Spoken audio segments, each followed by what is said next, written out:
Uh, Then you just choose. It is recording. Is it recording for you too? Yeah. Yes. Great. So, Esther, let's talk about fear. Hmm. One of the biggest challenges of my own personal life. Uh, it has a deep root that I would say emanates from childhood. And many people, they may put a brave mask on, social mask on, not to show it, but throughout the years, I've seen that fear is the root cause of many sufferings that manifest itself in daily life of people. So, how do you manage or how do you challenge and control fear and have it under your control? Fear has so many layers, I find, because our whole societal construct is based on fear.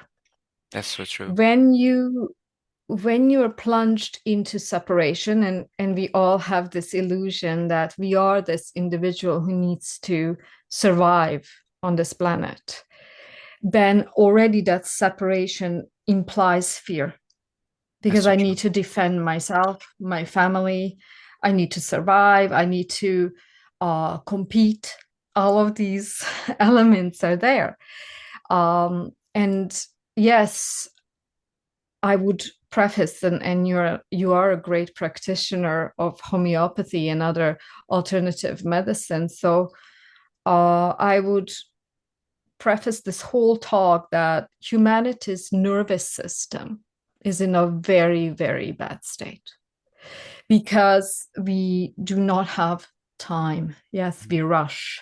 Mhm, We are achieving. We are mhm, moving mhm, outward with our senses. So mhm. all we are doing is managing our compulsions and fears.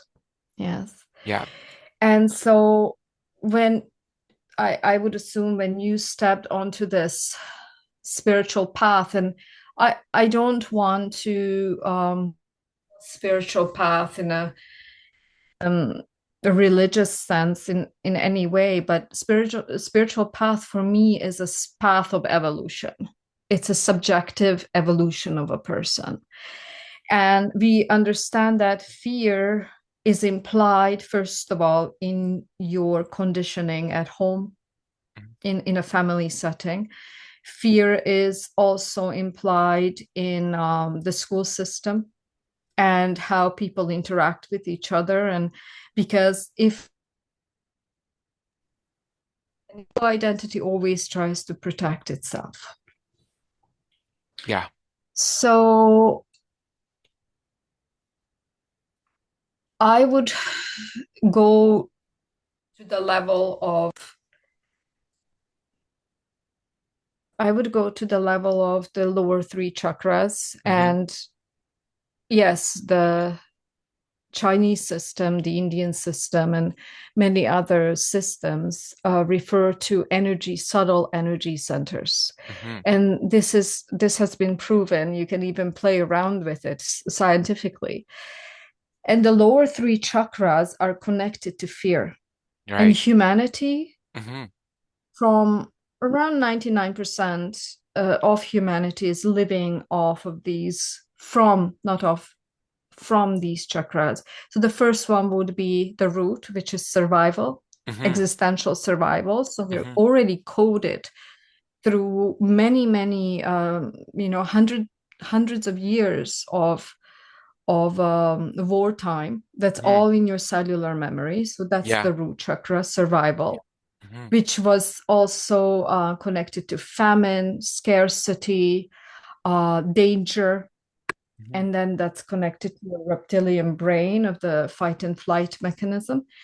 And then the second would be your sacral center, which is your um, center of creative power. Hmm. Also, all of your sexual organs are there, and they and the health of your sexual organs is also the health of how you relate to the world and yourself. Hmm. It's very interesting. So again, procreation of I need to procreate and create progeny in order to, you know, I get killed then. But also there's a natural impulse of procreation, no problem. Um, and then from that impulse of Hmm. procreation, there's a lot of power dynamics between people. Hmm. Not a lot of us are open to pure relating. Hmm. Intimacy is not just an element of sex, and intimacy is weighed down by our fear impulse, Yeah. which we would call the thanatos impulse, the death impulse, because you want to protect yourself. And true relationship, whether it be with another or God, is the relationship of dissolution. You Mm. dissolve Yeah. Wow. into the other, Wow. ideally, Yeah. dissolving. But if there is that fear, Hmm. you cannot dissolve. It's a blockage. Then it's a blockage. And then what is there? A power dynamic. I need to tell you my truth. I need to be right to feel safe. Well, that doesn't work this way. Yeah. Well said. Yeah. And then the third, and I'm just like touching Yeah. very, very fast. I'm touching on different elements of these power of these centers. And then the last that I want to mention, which is before we enter the heart space, the sacral, I mean the solar plexus center, which is your personal power. Hmm. And through indoctrination, through our school system, through our health system, through our family relations, Yeah. we have been usually groomed to be fully disempowered. And when I work with clients, that is the one point which is one of the major centers of Hmm. karmic blocks. Hmm. It's in your solar plexus, which some traditions place it underneath the belly button. The Hindu tradition places it above the belly button. Hmm. And that is, it's usually completely thwarted. It's not working. And most fear there comes Hmm. from your illusion of wanting to control everything, wanting to control. And so control is this element of the ego. Ego equals control. Hmm. The ego doesn't feel safe when it's not in control. So That's I right. fear, Hmm. then I control, and then what do you give away from controlling? Your power. Because you're assuming already that power is not fully innate. Yeah. Power is here. I don't need to impose, let's say it's such a beautiful analogy. And how many of us, when we are in a relationship, because we have created some level of intimacy with our partner, Hmm. we try to control them. And sometimes we have these gnawing thoughts of, oh, what if they cheat on me? Hmm. I'm needing to check in, ask, call, and be on them because they have signed up for this intimacy with me. So I need to control them whether they are truly satisfying all of my expectations of that intimacy. And then that fear can be so overwhelming. And Yes. destructive. And completely destructive of the relationship, completely. So fear is our first sabotage element. Yeah. And Sabotage. Yeah. just sabotage, self-sabotaging element. And I would actually ask every one of us to start self-inquiring, in Mhm. what ways do we power away to fear? Absolutely. You mentioned an illusion, like fear is just an illusion that uh, always keep you in that state of duality. You cannot be in a state of oneness with the whole universe. with, and have fear there too. Fear always that create that duality in mind, and is just based on internal illusion, something that you make up in your psyche. And as you said, and you become hungry for power to control the situation or to prevent certain things that are just uh, fragment of your hallucination. It's not even imagination. It's just something that controls you, and as a result of that, creates suffering for yourself and people around you, most importantly, your partner. Now, the question is, how do you manage fear? Because being a human and fear is one of the elements that we have to deal with as a human being. You cannot say that you kill fear. You cannot destroy it. It's always available, accessible, and it's hormonal too. So, uh, what are the tools? Uh, mm, what helps you?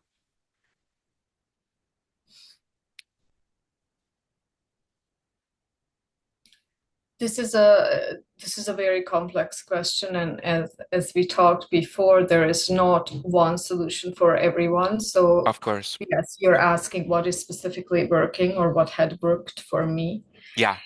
And for me, what had worked is this fire for truth. Hmm. First of all, the fire in my soul for truth, to finding out. Um, some say once you awaken to the love that is all pervasive, you could call it pure consciousness and you can call it God. Hmm. What is the opposite of love? It's fear, actually. Absolutely. Yeah. Yeah. Even a person who is angry, underneath that anger is sadness, and underneath that is fear. 100%. So and apathy. So if we look at Dr. Hawkins's table of consciousness, what worked for me? It's a progress. It doesn't happen right away. The only thing that I would say works is a slow, gradual openness to deconstruct who you think you are. And you can do it in a myriad of Yeah. ways. Hmm. So yes, you can do it through therapy. I personally do not resonate with talk therapy because it's in the domain of the mind. So the mind can understand many things. Hmm. And it thinks, oh, now I understand where my fear is coming from and all of my psychological impediments I understand. So what? Understanding is still just feeding the fear. Hmm. I used to be an academic and I seem to understand so many things, but what I've seen is that nothing worked in my life. So what started working Hmm. is that I started accessing my problems through an energetic level. Hmm. And some ancient practices really help that. For example, Kriya Yoga is not asana. Hmm. It's not doing these exercises that when you go to yoga classes, I Hmm. mean, those are not yoga classes, they're just movement classes or Yeah. whatever you would call it in the West. Kriya Yoga specifically starts unplugging your central channel through Hmm. breath visualization, Hmm. and that energetic focusing of your inner creational force starts opening this body. It's a body hologram. Yeah. You're fluctuating energy, Hmm. and you're piercing through these densities that have been uh, imposed on this body vehicle. It could be from many lifetimes. It could be also from this lifetime, Hmm. and they're looping. So notice you're a certain age. I would actually say 35 onwards. If you have situations repeating in your life and you're looping in them, Hmm. it means that you have energetic blockages Right that on. are most of the time subconscious. They're very subconscious. And some of these direct exercises of controlling your breath, and it's not this new fashioned breath work Hmm. because they're not even teaching you how to use use your body in order to fluctuate breath properly. It causes more of psychosis in my understanding. So you need to use your body properly in order to know how to do breath work. So breath work, visualization of force, and sometimes you can also direct it through a pose. So Yeah. that helped me a lot. It actually removed a lot of energy Yeah. that was stuck in my body. Another one was just sitting in meditation. I know a lot of people would say, "Oh, I can't meditate. It's too much for Yeah. me." It's very commonly said. Yeah. Yes. And it's because people, so when I guide my clients, when you have built up, Hmm.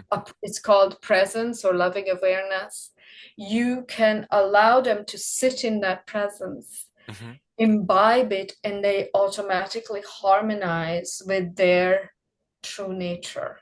Hmm. And then when you start calming down the mind space, and the mind is the whole body, it's not just your brain, your Hmm. entire mind is the body space. Hmm. You have to go beyond thoughts, Hmm. emotions, feelings, sensations in order to have a bit of a distance so Right. that you would get to this place of uh my breath is automatically slowing down. You're not even doing anything. And you dare to, because a lot of people don't even dare to, just observe the chaos that the field of the mind is creating for them, Yeah. to actually pierce through the looping. Right. Yeah, exactly. So these meditation was one of them. Of course, everybody could, maybe what I'm talking about for a beginner is a little bit of a woo-woo. But for example, just plug into this feeling when you go for a huge run Hmm. and you get tired, but in a very pleasant way. Hmm. Your mind, your feelings, it just there's this neutrality about you. Right. And that can be achieved through meditation. Sometimes you can start with guided Hmm. meditations, Hmm. or with a practitioner who has attainment of Right. that peace. Yeah. And you start plugging into your own intelligence. I would just call it a remembrance. Yeah, that's a nice keyword. Absolutely. And one of the things that personally helped me, as you said, you cannot prescribe one method for everyone.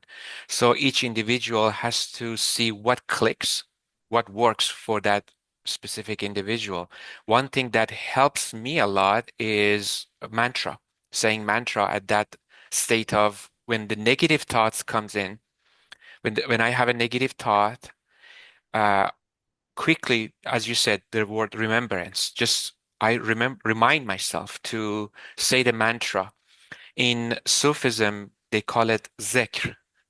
And saying the zikr or saying the mantra, which you pick a word, and that word is has so many inner meaning to it. And you keep repeating it as many times as you can, and you align your breath with repentance of that word. And you quickly find yourself dismantling, detaching yourself from all those negative emotions, and which they are all uh, rooted in fear. And meditation is the big one, I would say. Meditation is one of the foundational work that you can do to help yourself. It even changes the pH of your body. from acidic to alkaline. Before meditation, when you do a proper breath work, as you said, then after that, it helps your CSF, the cerebral spinal fluid. It even helps the movement of CSF in your spinal cord. So relaxation of the nerves depend on that. Uh, I found saying mantra helps a lot. For the past 22 years, I'm practicing homeopathy. And throughout the years, I had so many cases, and I'm going to use two of them as an example. Asthma and constipation, like chronic constipation and asthmatic cases. I would say from different age categories, from a child with asthma all the way to adult with asthma, and same thing with constipation. So if you take the age factor out, one of the things that we focus on in homeopathy is the individualization of the case. We cannot prescribe uh, one remedy to every single case. So if I have 7 cases of chronic constipation, I cannot give them laxative. Uh, I mean, maybe the conventional medicine, they just uh, give you something that medication that act like a laxative, but in homeopathy, we try to find the root cause of the problem. And to find the root cause, you have to focus on individualization of the medicine, in individualizing the case. So I I see that in asthma cases or in chronic constipation cases, you have certain individuals that when you dig in through their past medical history and then the psyche and the mental state where they are and how they react to their daily challenges, fear is one of the root causes of those cases.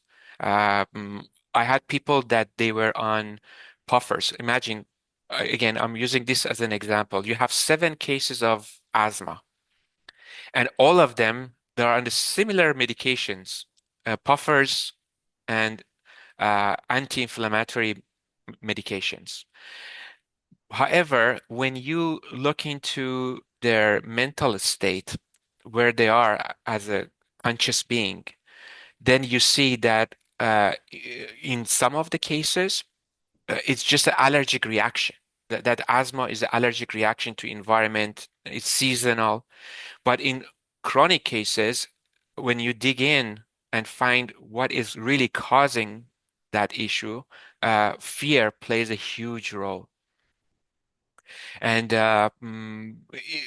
you cannot obviously prescribe one method or one practice to everyone. But I would say, as you said, meditation, breath work, mantra, remembrance of what is true.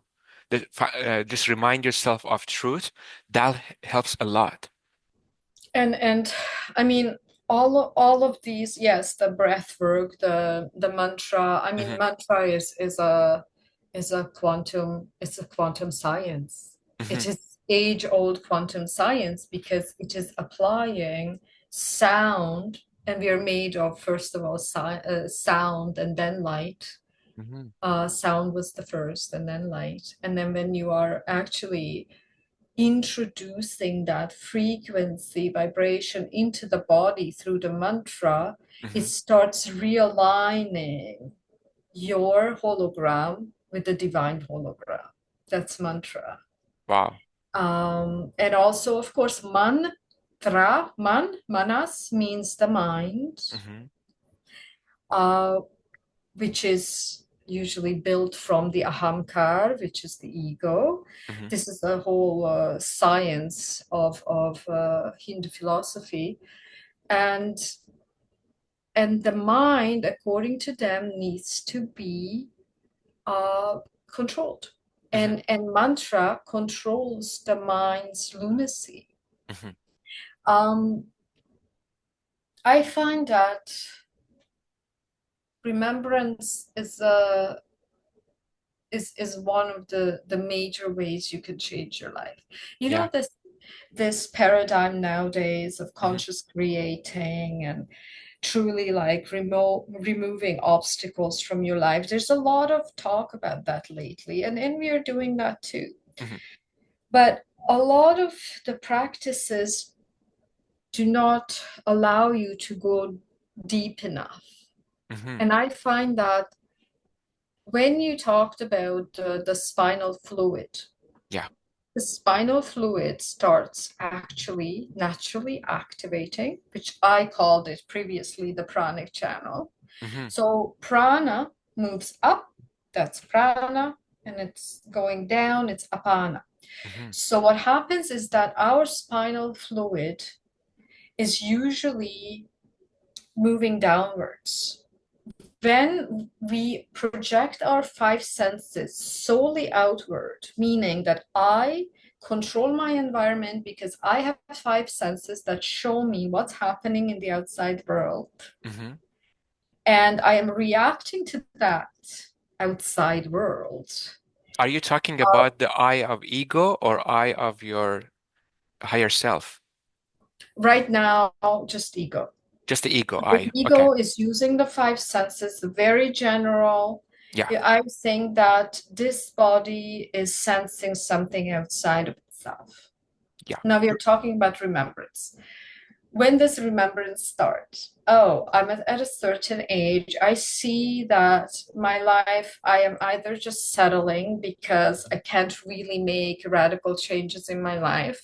Hmm. We talk a lot in this lingo of how do you raise your frequency? How do you change your life? The only way you can do that Hmm. is that you slowly turn your senses from looking out into first in, up, and then once you actually discover that you're not this only this body mechanism, that there's so many layers to Hmm. you, Hmm.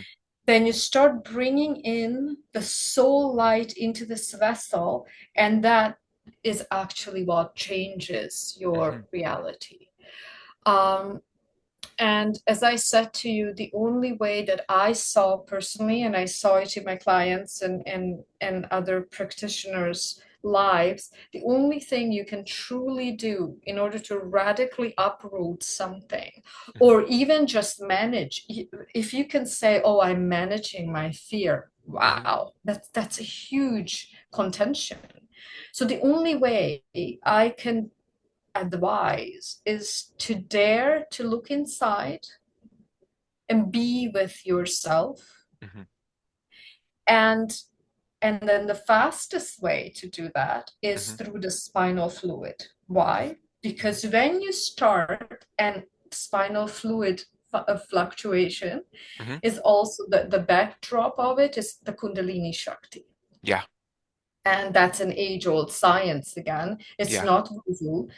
A lot of Tantra communities use this Hmm. in quite improper ways. But when you start consciously tapping into that divine force that's in you, Right. the fluid starts naturally rising instead of constantly falling. Falling would mean you use your senses to project outward.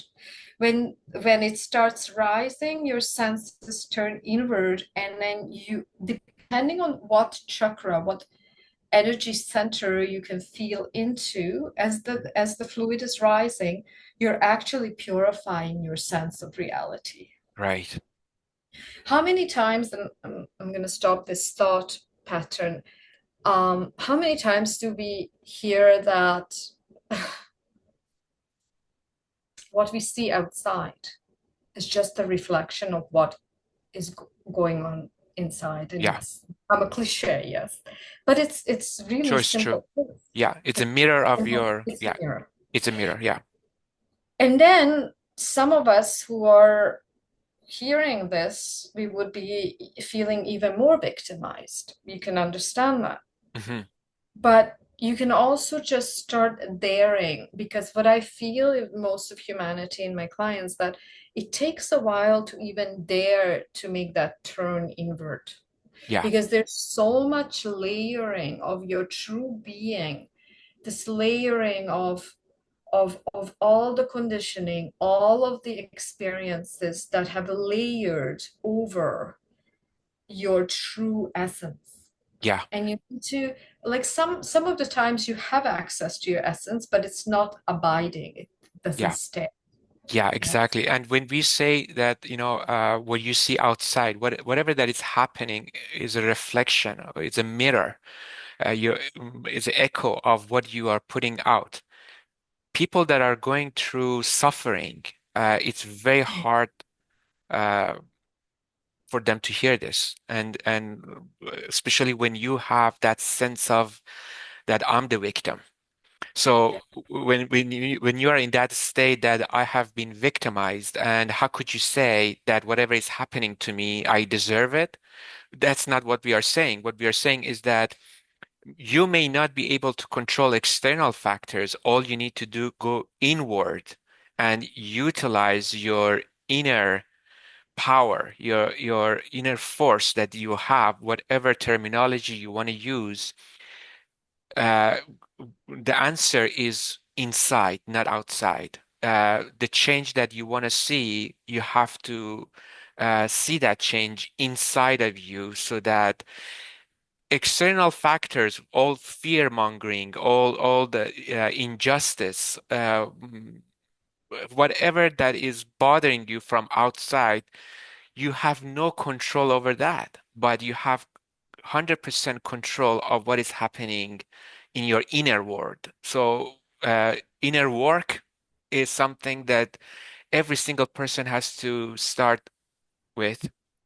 I would say right now, interestingly, most of the cases that are approaching me for consultation, uh, mm, it's fascinating that how they are saying that I am afraid.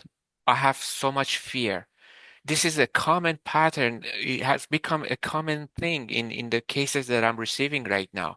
Like, Oh, yeah, and the people that are actually admitting this is something that maybe 10 years ago it was people they didn't want to confess, but right now I have young people in their 20s that I say, what is the chief complaint? What is it exactly that is bothering you? And it's not cholesterol, it's not hypertension. What they are saying is fear. I have so much fear. I cannot sleep at night. And I say, do you know what is causing this fear? And they say, I cannot put my finger on it. I cannot exactly identify what is causing this fear. But for the past 2, 3 years, I have this trauma and this sense of trauma and fear that I cannot work. I heard this from Uber drivers, from construction workers, from uh, normal people, everyday people that they have to go out and face the challenges of life. But fear is dismantling, it's really not allowing them to carry on and enjoy life. well, to carry on the same way they have been carrying on for many years, Yeah. whether you were even like 30, you have carried on in a certain manner.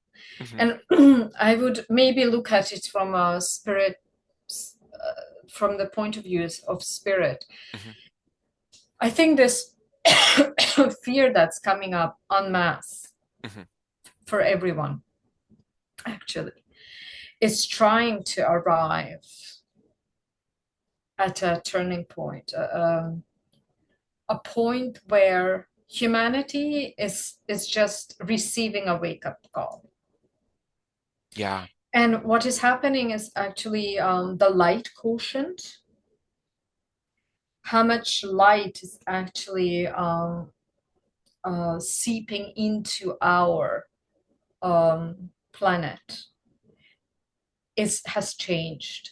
It also means that the frequency that we are experiencing right now, I mean, just look at the Schumann Oh resonance. yeah. Yes. Yeah. Yes, it's most of the time when the Yeah, Schumann resonance is very high, people are just so anxious. They have to placate their anxiety through a lot of, like, I just see people and they're all on either marijuana or some kind of suppressant, yes. yeah, And so this light is rising, guys. It's hmm not going to stop. right. It's And the only reason it's rising, it's because it's asking of you to remember Hmm. that you are this you are made in the image of God, to say it Right very on, simply. right Okay? on. Yeah. And you don't have to believe in God. I'm not even saying that. But notice that everything in the cosmos works Yeah. perfectly. Your body works perfectly. Oh, yeah. It's just you have this psychology where you think you are this individual in this body, having this history, this relationship, Hmm. and you're completely zooming in on that reality.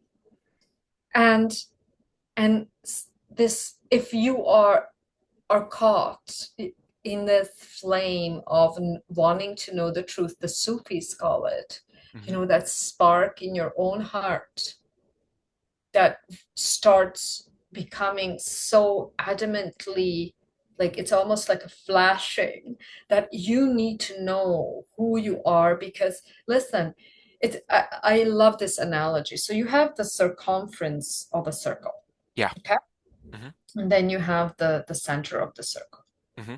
And the center of the circle is in your heart space, which is pure uh scalar 0 point, uh the highest consciousness that is your God spark. It's in your heart space, as the Hmm. Sufis teach, and not just the Sufis. Hmm. And what we do, what we are taught in this civilization, Hmm. the human civilization, is that, oh, just run around in the periphery, and that's your life. You eat, you drink, you copulate, you get married, you get a job, and then you die. And that's how And you get that's your into the life. loop. And that's what your mother did, father did, Yeah. your grandparents and their parents, and Yeah. that is called life. Hi. And this is humanity, and we pride ourselves to be so evolved Hmm. there. I think our evolution starts from that thirst of finding out who you truly are. That's the only way to evolve. That's Is right. it going to be a walk in the park? No, because you're called to see, oh, well, all this fear, actually, we didn't mention this. The basic operational characteristic of your ego is fear. So that it can be in charge. Yes. Yeah. That's so true. Yeah, exactly. And as a result of that, you're always in a state of duality. Yes. Yeah. But you see, you can just, you see, yogis teach that this world is not real. Hmm. Thus, fear is not real. You're not real. Hmm. But we can't start from there. Hmm. We have to start from, okay, there's a problem. I'm Yeah. not happy, or I'm anxious all the time, Yeah. or I absolutely, like, I have my clients, and I just see that they're in their 40s or even 30s, and they have absolutely no joy in their life. Because when you live in the domain Hmm. of your mind, which is just usually identification with the body and the senses, Yeah. looking outward, after a certain time, like, there's no novelty, there's just looping, running around in the circumference. And I'm like, yes. And I I teach them how to move back into that spinal fluid, become conscious. Hmm. And then what you do is you're lifting Hmm. your vital force, Hmm. which is the Shakti force, Hmm. into these centers. And depending on where you got to, hopefully it gets to the heart, and then you just enter into a higher state of being altogether, Hmm. that overrides the dullness of your human experience. Because I mean, even your clients can say, oh, there's a problem, we can medicate it to a certain degree, but ideally the only way you can manifest medicating is to turn inward and find your inner guru, your inner teacher. Yeah, It's not absolutely. Yeah. me, Hmm. it's not Iman, it's not Sadhguru, it's nobody, it's Yeah. you. Oh yeah, for sure. Yeah, oh yeah, absolutely. And you mentioned override, you know, Right, yes. yeah, Mhm. and this is a nice keyword. Let me share something interesting I learned. Our DNA, every single DNA in our body, each single one of them, they're just like a library of books. And each book within the DNA, within this library, has the information, the templates, blueprints, all the specifications, and all the work instructions on how to duplicate, uh, what to do next, how to rejuvenate, all the work instructions that your body needs to operate. They are all coded in this book of information that you have in your DNA as a library, right? However, not all books get to open at the same time. So body select certain books within the DNA to open and use the code, use the work instructions in that book, depending on what your body needs at that moment. Okay? But would you also say, as you're describing this to me, Hmm. would you say that also what the body would resort to Hmm. is also very much dependent, because the DNA is like an antenna, and it's like catching on to frequency. And it 100%. depends, like Yeah. when the frequency is low, then those are the mappings that it can work with. Or Yes. if it's higher, then it's a different one. Yeah. So one good example is chronic stress or chronic fear. Let's say if I put myself into a chronic state of fear, anxiety, stress, which they all have roots in fear. I mean, fear is feeding them. What happened is that in DNA, they're going to open the book of inflammatory responses. So those proteins or those gene expressions, they're going to get opened up to develop an inflammatory response because, uh, Which is also there to create homeostasis. yeah. Like it's even not against you. Oh It's no, just, yeah, that's the only exactly. way to help. Okay, so they want to help, but that become a chronic state, so you develop a chronic state of inflammation. So then your immune system become chronically cooked, overcooked. So, and that will create so many other diseases because inflammation is a root cause of so many other discomforts. And when you are in a state of harmony, when you are in a state of gratitude, you are in a state of meditation, just calm and relax, those DNA books get open that promote longevity, ease, and happiness and calmness. So we are actually programming, coding our DNA what is needed. And this happens second by second, like it's not a static, it's happening all the time. So by uh, acknowledging who we are and that we have a pharmacy inside us, our body is so intelligently designed that it can heal itself as long as that you align and you allow the higher self, the real self, to be in charge rather than the ego self that always wants to create that state of duality. And as a result of that, you have that fear. And the only tool in your toolbox is to be in charge and control so that by that illusion of that, oh, I'm in charge and I want to control the situation or control that person, my partner or my children, then that is going to create more suffering for yourself and for the others, and it's basically toxic. I fully agree.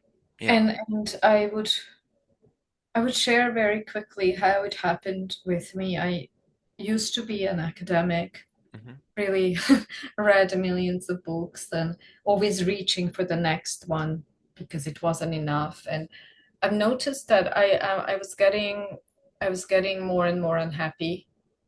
And then I ran to Iman, and when I was diagnosed with a chronic or whatever it was called according to allopathic medicine, and I believed in the diagnosis.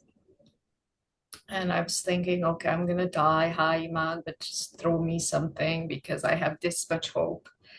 And I completely like was burying myself. Hmm. And that was such a key point in my life because I mean, talking about fear, Yeah. I had this attitude towards it that, oh, I got a diagnosis. I am not worth it. I'm not valued according to God, and I need to die. And I went to Iman because I was still kind of hanging on to a little thread. And I also went to other specialists, and I just went there because I was told to. And then I think that started germinating that remembrance. Sometimes in the scriptures it says you fully need to give up. So it's an amazing state to You get to be. the rock bottom. Yeah. You get to rock bottom, Yeah. then you start following that little spark that is in your heart, and it's leading you, leading you, leading you. And I came to my teacher. Hmm. He lives in Malta. Hmm. He's not Maltese, doesn't matter. Hmm. And I was this like Hmm. victim woman who is very knowledgeable, thinks Hmm. she knows everything, but very unhappy. Nothing works, ruined, Hmm. most of my relationships. Hmm. I mean, not alone, but with the partner, we ruined it. Um, and I said to him, "Yeah, I just don't feel like doing this. Like, I absolutely don't feel like my life means anything. Like, I'm not waiting for the next meal, or even like I just came to Malta and like to a new country and looking around, I wasn't that interested." Hmm. And he says, "Yeah, congratulations. It's a good place to be. And now you can start to help." Wow. Because he realized, and we are all amazingly unique souls. When we remember, we can all step into this service in this way or that way. Yeah. So do you agree that suffering that you went through was actually a grace? Yes, Mhm. yes, because it was the only thing that could bend my ego. Yeah, that's the inner calling. That was your inner calling that, you know what, you need to unlearn to get out of this loop. And he was very gracious, my teacher, because he was fighting. I mean, when you're an academic, you have a very strong mind structure Oh, yeah. because we're taught to, oh, we're the ones who know, we're the Yeah, ones who write books. right. It took a long time Hmm. for him to deconstruct that impulse of the ego that I know. Wow. Wow. And the only thing I can tell everyone, and Adyashanti says that he's an amazing American teacher, spiritual teacher, or the teacher of truth. And he says, you know what? On this path, when you're truly starting to look inside, just know that nothing that the mind has a concept of, even what your path needs to look like, is a lie. Like nothing that your mind can conceive of on this path is it. Yeah. And if you can truly have that openness, like the Sufis call it, the Sufis call it the pathless path Yeah. of the flight of the Yeah. birds. Right on. Yeah. Can you Yeah. imagine if humanity opened up to that level of love? Because, the only way to do this, and even this personality here is lacking full trust. Mhm. Because if we do not have that complete embodiment of trusting our God self, the God is not outside somewhere and we trust in that. No, we have an experiential embodiment Yeah, of that. yeah. Then there is no place for fear. Hmm. And then we don't need control. And then we don't need to give up our divine power. That's right.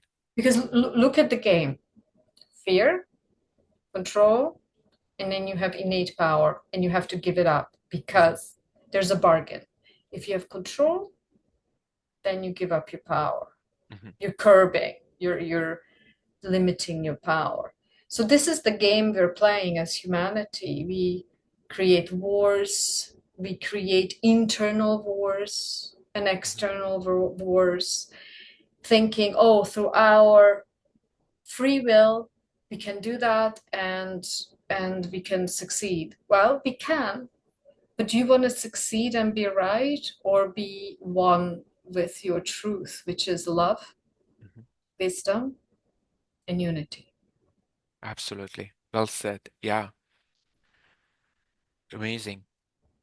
I can give everyone a very Yeah. initial, very basic practice. If you can truly open yourself up to it, whenever you have a moment at work, even in the chaotic home with children, or you're alone, zoom into your body. Bring your conscious intelligence into this vessel because fear resides in the mind field, which is you actually shoot out of your body vessel. Hmm. You just shoot out, and Yeah. here you're just entertaining the myriad of thoughts. Now, you consciously, like you can even imagine that you're pulling your soul light into this body and just start feeling from your head all the way to your toes, the whole body, many times in a day, 5 at least. You will see that that automatically is changing your anxiety. Automatically, it's lowering your anxiety. And feel, ask the question, can I feel my toes? Because when I started this, I couldn't feel my toes. Hmm. And once your consciousness comes and embodies this body vessel, goodness, that's where you're connecting to that inner intelligence that it knows much more. It's a much higher technology. You want your Oh, latest iPhone, don't wow. you? Oh, Don't you yeah. want your latest iPhone? Yeah. So your latest iPhone is actually in your spinal fluid and connecting that with your consciousness. And then you start slowly becoming conscious of your energy and conducting that life from the center point instead of running in the circumference. Yeah. And this, from the scientific aspect, it also start activating your DNA. You have the upper hand. You are the bigger hand behind the whole orchestra. You conduct the orchestra. You teach your DNA. You do the coding basically instead of your ego being in charge of coding your DNA based on hormonal reactions. Your higher self, your real you, be in charge, get in charge of programming and coding and overriding your DNA. So the whole body, the frequency of whole body get harmonized. Exactly. Yeah, And that is, like you have so many hacks. Oh, the hack of how to raise your vibration or yeah, frequency. Well, it's you can raise your frequency for a short while with your instant gratificatory processes. Yes, you can have sex, or you can have food, or you can have this or that, even have drugs, that's fine. But then just see the outcome of that. Yeah, because it mm, whirling in the loop of the desire kingdom. yeah, I'm not saying desires are bad, but most people think, oh, I want this, I want this, I want this, and I don't want this. So it's like constantly yes and no's. hmm. And that is the realm of your mind. And just step back because the yes and no's will never stop. Oh yeah, And that is equated, I mentioned before, yeah, to animal life. An animal, like like when you kick it, it bites you, correct? It yeah, doesn't want it. yeah, It's okay, it's normal. But we need to become, we are the only species here on this planet who are able to self-reflect. Otherwise, we are exactly the same as the animal kingdom. yeah, yeah. Sometimes they even have a higher inner intelligence. If we don't evoke that intelligence within us, it's the same True, true. animal living. Yeah, And for the future of our children, for the future of this planet, I think that that is the first step to become a conscious being. yeah, absolutely, for sure. Well, this was very beneficial. It was amazing to have this time, and thank you. Uh, Very fascinating points and easy to follow.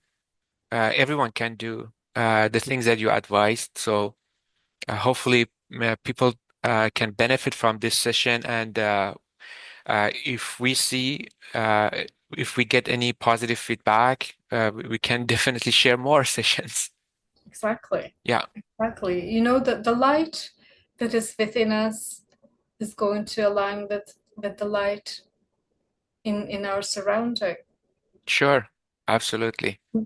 Thank you so much, Uh, Ivan, Well, for even instigating this and likewise, thank you. sharing. I love it. Yeah, Thank you. awesome. Thank you so much. We'll be in Thank touch. you. Thanks, Yeah, Esther. Yeah, thank you. cheers. Bye. Cheers. Thanks.